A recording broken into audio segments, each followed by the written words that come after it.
Hello there and welcome to Global Business. You're watching CGTN. I'm Lincoln Humphreys and here are the headlines we're tracking for you right now. Green gains. The 4th China International Supply Chain Expo wraps up today with officials reporting positive gains in AI-driven efficiencies and carbon reduction targets. Bond debut. Brazil is set to become the first Latin American nation to issue panda bonds, planning to raise a record 5 billion yuan or $735 million. And a heat response. Europe braces for another day of record heat with weather warnings in place across the UK, France and Italy as we assess how businesses are innovating to cope with this extreme temperature. First, a quick look at the Chinese mainland markets for you now, where equities fell this Friday, dragged down by AI-related shares. The Shanghai Composite closed at 2.2% lower. The Shenzhen Component dropped at more than 3.4%, and on the Chinext, losing more than 4%. We'll have more details on that later in the program. Now, let's take a look at the other regional markets, how they performed and how Wall Street closed overnight.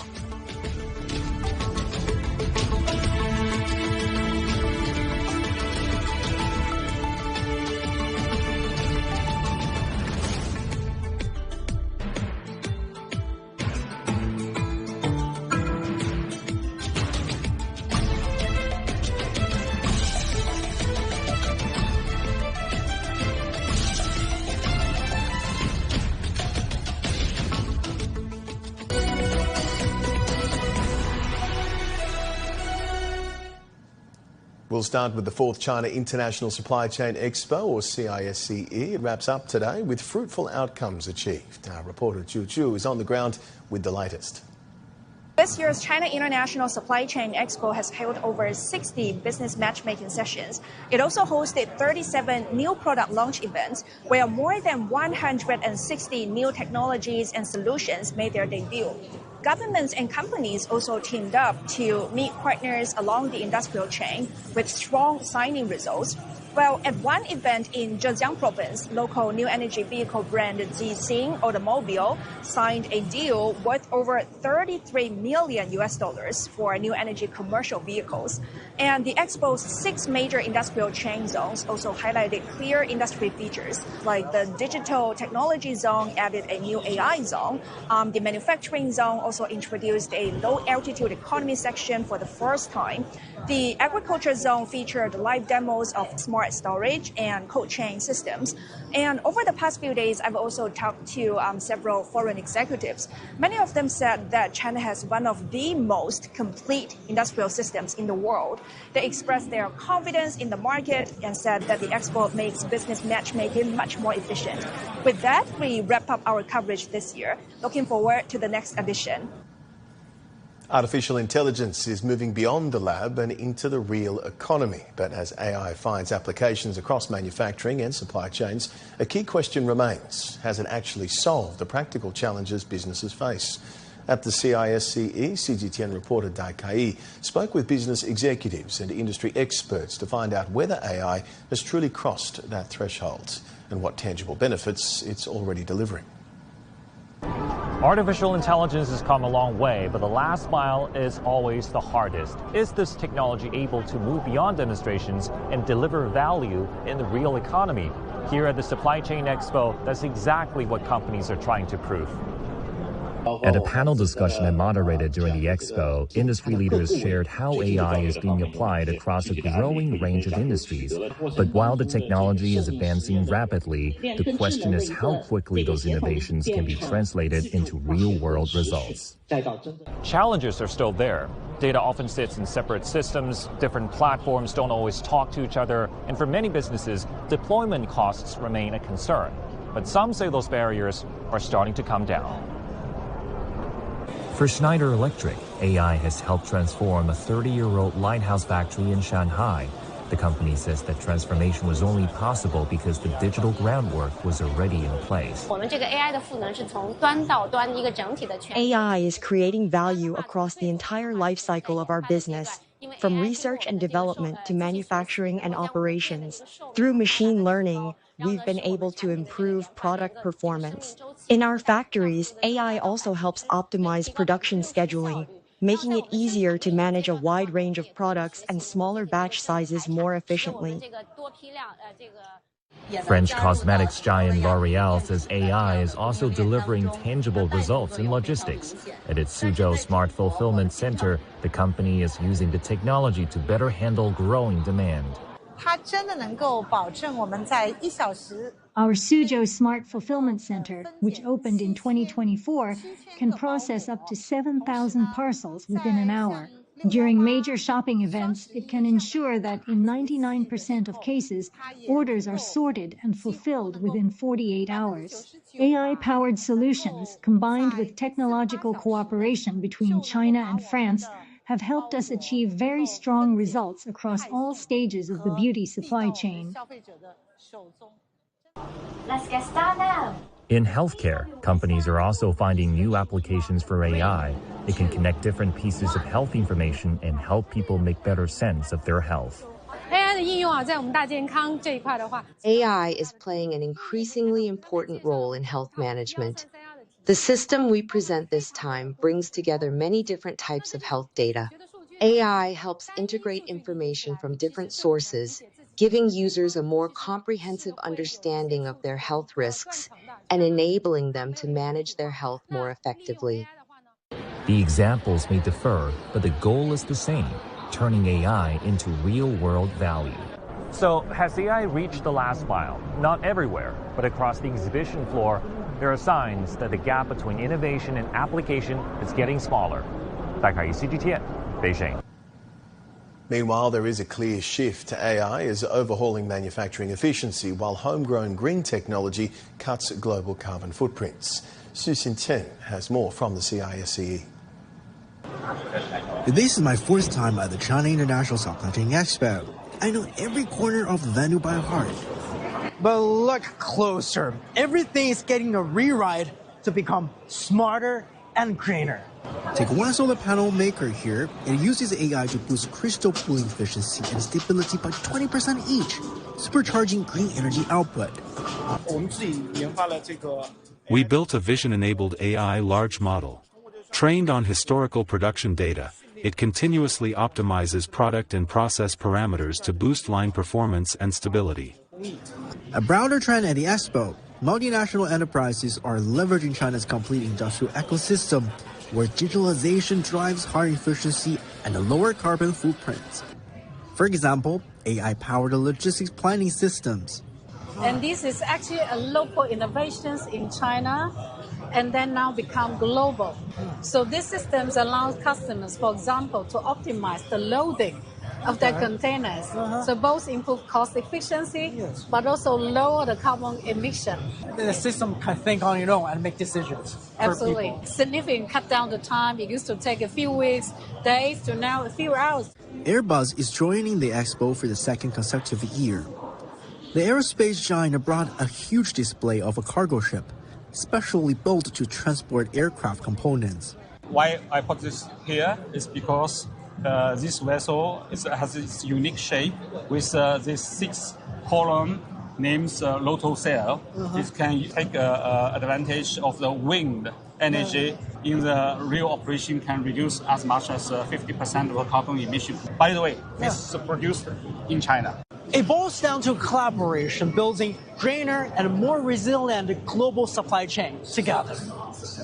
CGTN, Beijing.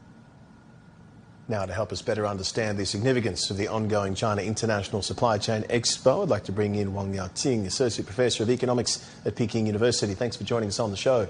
So the Supply Chain Expo concludes today. There was a strong focus on intelligence, from AI-driven logistics, smart manufacturing. What does this shift toward intelligent supply chains signal for the future of global trade?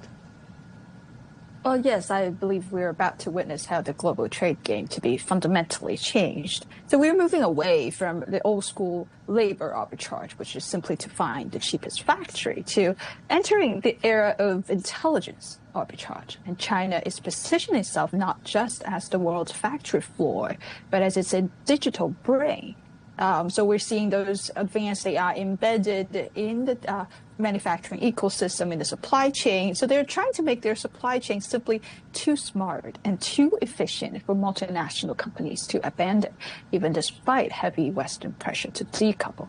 So ultimately, the future of global trade isn't just about who can move the containers the fastest. It's about who owns the predictive AI network and automated infrastructure to tell those containers where to go before a human even realizes there's a shortage. So that is where the real economic leverage lies now.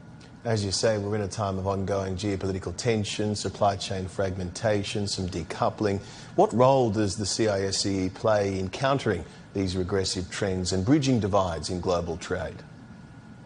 Well, this expo acts like a highly strategic institutional counterweight to geopolitical de-risking or friendshoring, and mainly in three ways. First is the shifting the focus from products to linkages. So we're seeing that at the expo, exhibitors are required to showcase the entire ecosystems, which is displaying how upstream raw materials or midstream processing and then downstream logistic mesh across borders. So this forces multinationals to view the decoupling not as a political talking point, but as an operational disruption that breaks a functional chain. And second, the expo is positioned as a global public good, supported by, say, the UN Trade and Development and also international firms from 85 countries and regions. Finally, the platform has created this Beijing Initiative, which is a cross-border multi-stakeholder initiative that aligns corporate giants to safeguard the resilience and security of global food supply chains. So essentially, this expo leverages corporate profitability and operational efficiency as a shield against political attempts to divide global trade. Now, this year's expo coincides with the opening phase of China's 15th five-year plan. In that broader economic context, how must the expo evolve to serve as a strategic engine for future growth, both for China and global trading partners? Well, in the past, supply chains were mainly about connecting production and markets. And going forward, they will increasingly be about connecting innovation, in my opinion. So the most valuable supply chains will not just simply move goods efficiently. They will facilitate the flow of technology, data, talent, and ideas. And that is where this platform can play a unique role by bringing together businesses, researchers, investors, and policymakers to build this collaborative ecosystem. So for China, this supports the transition from growth driven by manufacturing scale to growth driven by productivity and innovation. And for international companies, this provides an opportunity to participate in China's rapidly developing innovation ecosystem in areas like AI and advanced manufacturing, clean energy, and such. So more broadly, the world economy needs new engines of growth. And if this platform can help transform global supply chains into global innovation chains, this will contribute not only to China's development, but also more resilient and sustainable global growth. Thank you very much, Wang Yaoting. Appreciate your insight and expertise. She is Associate Professor of Economics at Peking University. You're watching Global Business. Coming up next. Bond debut. Brazil is set to become the first Latin American nation to issue panda bonds, planning to raise a record 5 billion yuan or $735 million US dollars.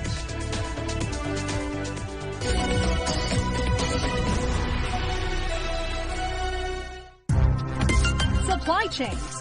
How China and the world are working together to make them more resilient than ever. Closing gaps across links. Connecting consumers, businesses, markets, and nations.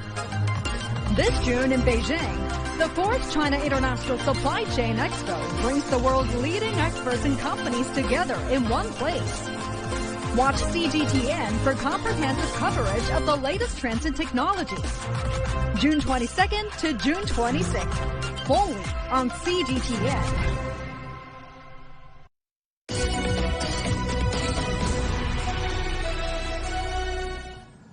Brazil is set to become the first Latin American nation to issue panda bonds, or bonds issued by overseas institutions within China and denominated in RMB. Brazil's Ministry of Finance submitted an application letter for issuing the bonds to the China Interbank Market Dealers Association on Thursday. The bonds are expected to be issued next month. Pan Gongsheng, governor of the People's Bank of China, said the bonds will further deepen bilateral investment and financing cooperation and promote the use of local currencies. Issuance of panda bonds has nearly doubled on a yearly basis in the first 5 months of this year. Brazil's Finance Minister, Dario Dursky, says the issuance represents their vote of confidence in the Chinese market. Our reporter Aaron Liu caught up with Brazil's Finance Minister, Dario Dursky, to discuss his China trip's key achievements and why now is the right time for the Latin American country to tap the Chinese market. Let's take a listen. We are going to use the funds that we receive from the issuance of panda bonds to do the management of our sovereign debt in Brazil and to allocate to strategic investments in sustainable development. We have been working for a long time to fulfill all the requirements in terms of documentation to issue the panda bonds. We now are at a point that we have fulfilled everything. So we are very ready to issue the panda bonds, which is to issue bonds that represent Brazil's sovereign debt in the Chinese market, for the Chinese banks, for the Chinese private sector to buy bonds that represent Brazil's sovereign debt. As Brazil advances economic restructuring and industrial modernization, in which areas do you think foreign investment can bring the most tangible support, especially in infrastructure upgrading and green energy expansion, aligned with Brazil's national development priorities? The new investment program that we have announced has 5 axes of strategic investments. The first one is biofuels. So Brazil has a lot of potential for biofuels. And if we consider the war that we are living in Iran, it's very important to reconsider how the globe and the fuel chains we're going to reconstruct and going to be rebuilt. So this is the first one. The second one is batteries. So we are improving and inviting investments for batteries in Brazil. The third one is biofertilizers. We, in Brazil, as some other countries, as China, we are looking strategically on how to foster the fertilizer chain. And biofertilizers in Brazil, it's a new thing that we can do, and we can leverage support from China in Brazil. The fourth one is AI, and the fifth one is critical minerals. China is already Brazil's largest trading partner, and the local currency settlement has been gaining strong momentum.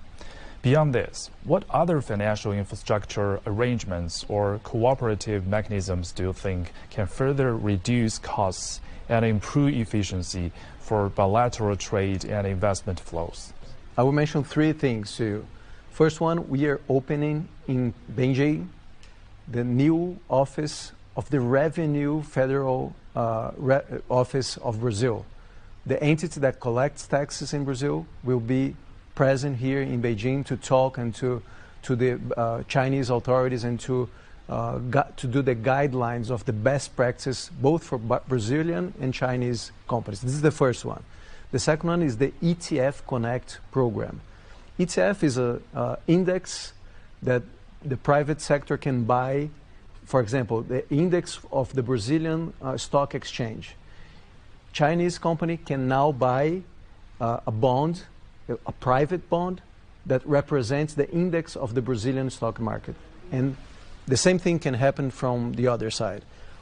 People from Brazil, an investor in Brazil, can buy index from China. The ETF Connect is a program that is sponsored by the Chinese government, by the PBOC, and we talk to them today in order to amplify and to enhance this partnership in the capital markets. And the third one, all the public data from private and open companies in Brazil are now available for investors here in China with AI tools and with a lot of panels specific for Brazil, which will enhance and deliver more information for Chinese investors. As important emerging economies in the global south, how can China-Brazil financial cooperation serve as a building block for broader financial collaboration among developing countries? What is Brazil's vision for this agenda, and how do you plan to advance this agenda? It's exactly this. Our vision from Brazil is that the cooperation between China and Brazil will give the world stability. we want to co-lead a new economic agenda that will not bring war, but it will bring stability for the country, for the different countries, and more important for us, improve people's life in our own countries, especially China and Brazil. Bilateral economic and trade ties between China and Turkey have gathered significant momentum in recent years. Nearly 1,500 Chinese companies are now operating in Turkey, with total Chinese investment approaching $5 billion. In addition, the central banks of both countries have launched a new RMB clearing mechanism, giving a fresh boost to bilateral trade and investment cooperation. To gain some deeper insight into Turkey's economic strengths, recent tax reforms and the opportunities for China-Turkey collaboration, particularly from a foreign investor's perspective, our reporter Olivia He sat down with Ahmet Burak Daloglu, to the President of the Investment Office of the Presidency of Turkey, for an in-depth interview. Turkey has been through a major economic shift in recent years. So what are the real drawcards for foreign investors here, and how does your office actually factor into the whole process? First of all, it's a fast-growing economy and it's a resilient economy. Since 2003, our compound annual growth rate is around 5.3%. This makes Turkey one of the fastest-growing economies globally. We invested a lot for the infrastructure and the superstructure. Now Turkey is considered as one of the super connected countries in the region. So this enabled Turkey to be a major logistic hub as well. It's a hub for the multinationals, regional management offices, and it's definitely an R&D and innovation hub. So these are the recent solid value proposition of Turkey. And as Invest in Turkey, we are facilitating all the investment projects in the country. We are able to coordinate all investment projects in all the relevant government offices. So it is a one-stop shop office for the international investors. With President Erdogan's recently announced tax reforms, what practical impact will they have on the investment landscape? And within the powerhouse Turkey framework, what specific doors do you see opening for international investors? So the new set of economic reforms or new incentive scheme is to encourage both local and international companies to invest in some certain areas. Firstly, we are offering a global traders program or cross-border trading program, which means that for the companies who are doing global trade or cross-border trade activities, there won't be any tax, so it will be 0%. Another new incentive package is on those multinationals. There won't be any corporate income tax, and up to 5 minimum wage level, there won't be any individual tax. So another important step is into the manufacturing and agricultural production area. A general level of 25% corporate income tax is reduced to 12.5% corporate income tax for the manufacturing companies and for the agricultural production companies. Of course, the fourth item is services exports. So from now on, there won't be any tax, corporate income tax on the service exporting companies. A new instrument is a one-stop shop. This is a recent change. So it started with Istanbul Financial Center jurisdiction. When an investor steps in our office, they will be able to get all the relevant permits and licenses to operate in Istanbul Financial Center. Soon we are going to expand it to whole Turkey. So when the investor comes to our office with their project, with their eligible project, they will be able to get the relative permits and licenses from one single office. China-Turkey economic ties have been clearly heating up.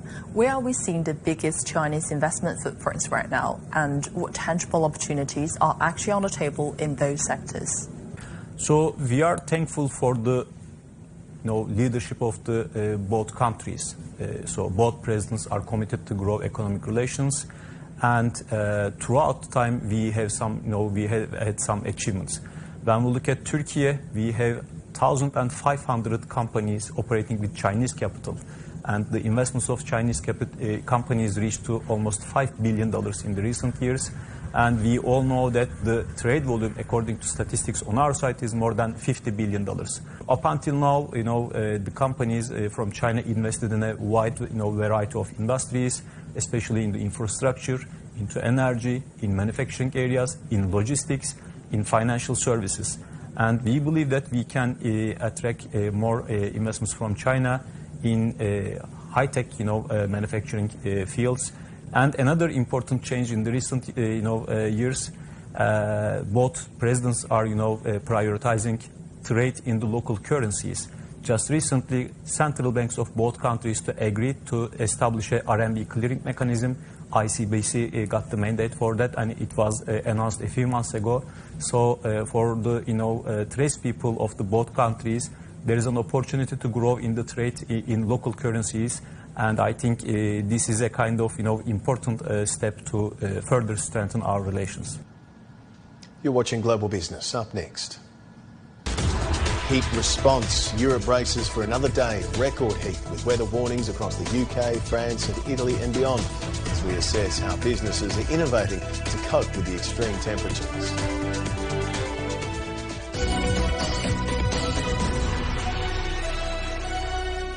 The world economy as we know it is about to change. Global business reports highlight emerging markets, developing countries, and dynamic sectors worldwide. We feature top analysts and newsmakers to provide perspectives on every facet of business. From an on-the-ground perspective, we provide you with balanced and objective assessments. Fast, sharp, and insightful. Global Business. Only on CGTN.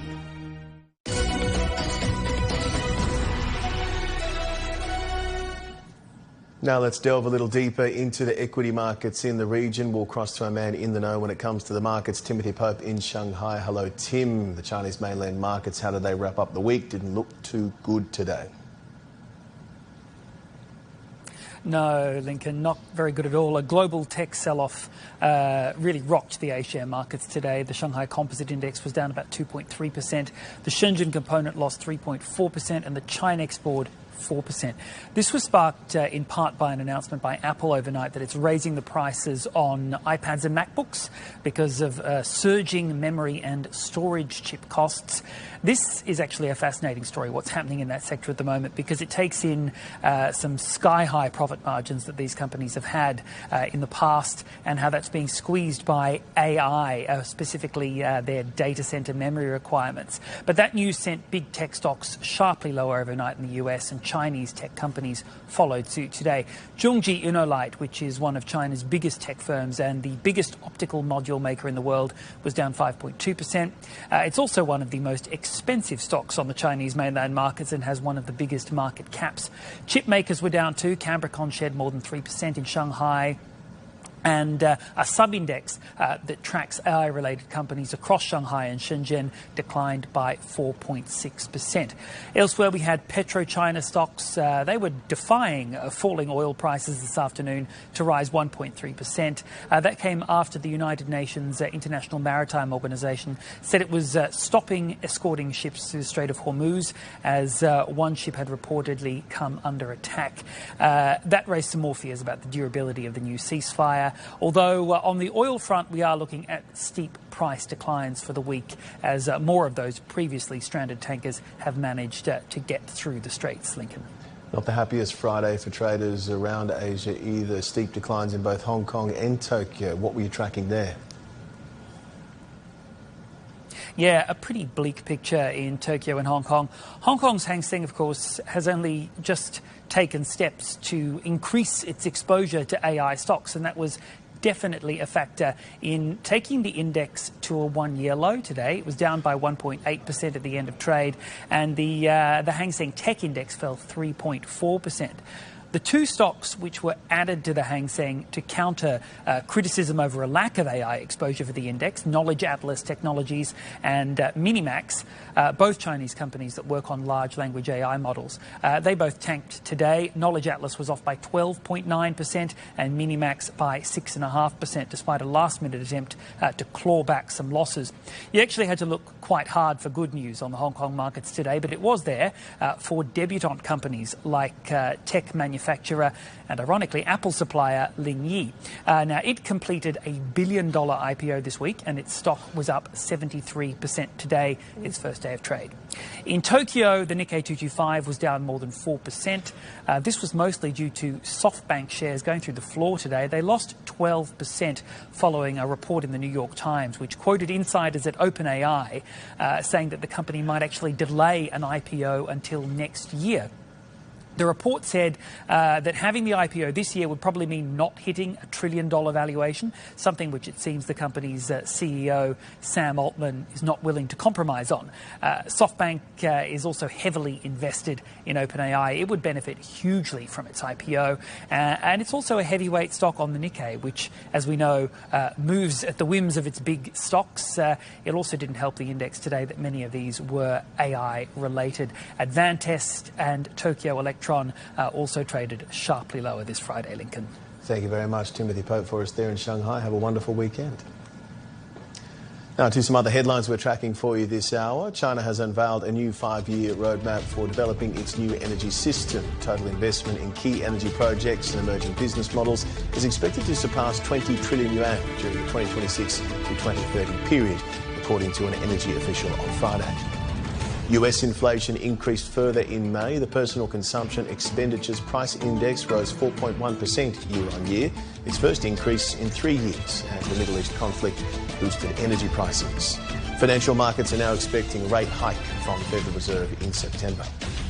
And the Bank of Mexico held its benchmark interest rate steady at 6.5% on Thursday, following a final rate cut in May that marked the end of its easing cycle. The central bank said inflation risks remain tilted to the upside, citing volatile foreign trade policies and geopolitical conflicts, as it continues to struggle to bring inflation down to its 3% target. Another day of extreme heat is forecast, with weather warnings active across the UK, France and Italy. European businesses are rolling out measures to cope with the economic fallout. Ken Brown reports from Madrid. Europe, you know, it's in a bit of trouble here. The infrastructure problems are pretty big. Transport infrastructure, for example, extreme heat, it can cause train railways to buckle, it can damage roads, it can cause grid overloads for power stations. And we've already seen that in the UK with train services drastically reduced in Britain this week. And if you look at France and energy infrastructure there, its nuclear power plants have reduced output because there simply isn't enough water to keep them cool. So all of that will affect companies. European companies are adapting in many ways, both big and small. One is by the obvious ones, you know, installing air conditioning, turning their businesses into climate refuges. That works well here in Spain for cafes and bars, for example. It's a necessity too for bigger companies across Europe now, particularly in France. We talked to some construction workers here in Spain who say that they have started their workday earlier, so they are trying to beat the heat with dawn starts. They're beginning at 6 a.m. and 7 a.m. rather than 8 a.m. and 9 a.m. Also finishing earlier before that really heavy heat hits. We've seen measures by companies like DHL. They're providing cool boxes for their staff with reusable cooling towels. They're giving them more protective clothing from the sun. There are some interesting new developments too. Companies are using AI predictive analytics and AI predictive models to deal with these climate disruptions, as well as trying to, for the big transport companies at least, upgrading their refrigeration units. Insurance too against natural disasters and heat waves. So many different ways now we're seeing. This is really a wake-up call for Europe, a continent that's been sleepwalking into this climate crisis. Now to London. The city is rolling out its first ever heat plan to protect residents from more frequent heat waves. The plan prioritises improving access to public drinking water and the city's rivers, lakes and pools. An expert spoke with CGTN and shared his insights on how extreme weather is impacting the economy. Areas where you can already see disruption. Trains were being cancelled on my line tonight as I was taking the train home. Retail, you can see that shoppers are not going out as much, and that hits retail. And healthcare as well. There's a big increase in admittances to hospitals, and at the same time, actually, a couple of hospitals have run into problems with their cooling systems. Big retailers, places like Oxford Street, they have air conditioning in all of the big shops, and actually that brings more people in because they become refuges against the heat. But your small local businesses would just typically not have the wherewithal to actually equip their stores with air conditioning. So they are much more likely to be hit indeed than the larger companies. Well, it's excellent to see that the mayor has spent some time and has gathered actually institutions from across London, because the thing is, if we are going to tackle the problem of dealing with the higher temperatures, then it's got to be a joint effort. It's got to involve the government, local government, the boroughs, various healthcare, fire, emergency services, but also individuals as well, the private sector, as they all try and better equip the city for dealing with the heat. But it's good to see that the plan is there. It's good to see that they're focusing on provision of water for people, provision of more trees and more shade.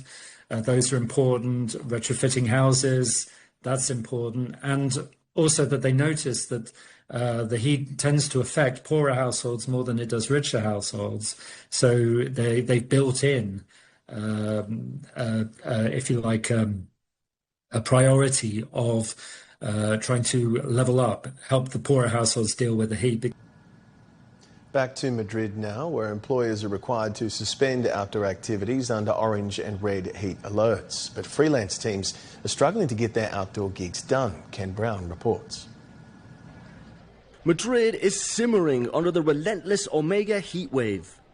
Just surviving these 40-degree temperatures is a challenge. Imagine having to work outside through them.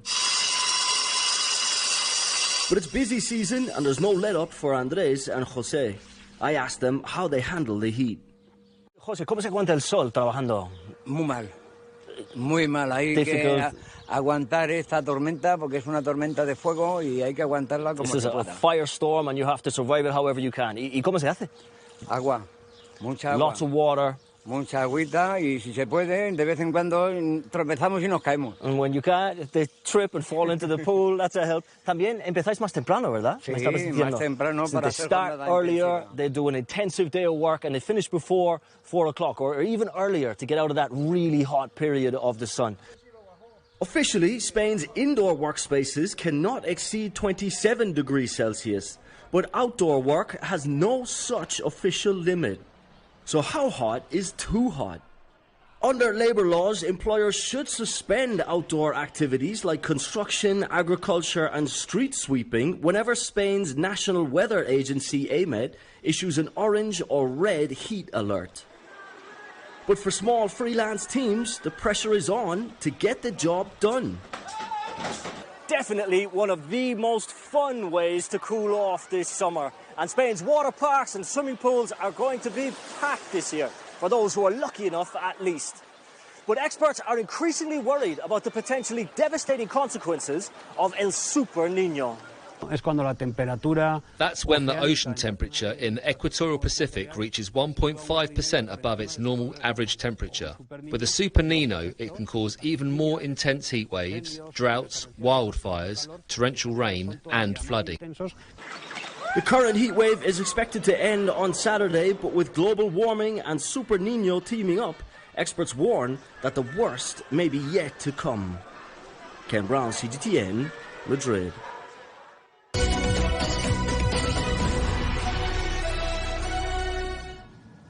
Now to Europe's premier coffee trade show. It's underway in Brussels. They'll need an iced coffee, I'd say, at the moment. It's showcasing the latest industry trends. The continent accounts for roughly 1/3 of global coffee consumption, and Chinese brands are starting to create a buzz in that market. William Denslow reports from Brussels. Filtering out the competition. The World Brewers Cup is underway, an opportunity to showcase the skills needed to make a truly exceptional cup of coffee.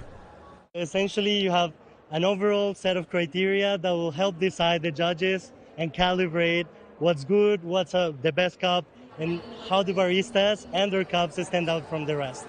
The World Brewers Cup is just one part of this coffee expo. It's the first time the Specialty Coffee Association, the largest trade association of its kind, has brought its flagship trade show to Brussels. These judges are taste testing the offerings from some of the world's most decorated baristas. But this expo isn't just for the experts. Vendors here have some of the world's most innovative products on display, designed to help people at home up their coffee game. More than 450 companies are attending this event, showcasing the latest innovations, services and products that are causing a buzz across the coffee industry. Chinese brand CGTN is here to give visitors a taste of what their latest products can offer. We know how to identify a good coffee in Europe. That's why we start to move from capsule to the semi-automatic machines. So we launched this first our generation also in China in 2 years with our new technologies. Coffee consumption in China has increased roughly 15% annually since 2010. And that budding passion for coffee is being increasingly exported. While China may not be exporting a coffee culture, analysts say it's bringing efficiency to the market. The Chinese and Asian companies, they are very quick. They see what the people want to have, and they are very quick to make such machines. The top 10 nations for coffee consumption per capita are in Europe. The continent accounted for 32% of global consumption last year, and Chinese brands are waking up to its market potential. William Denslow, CGTN, Brussels. Must be time to get a coffee, and that is it for this edition of Global Business. I'm Lincoln Humphreys in Beijing. You've been excellent company. We'll see you next time. Goodbye for now.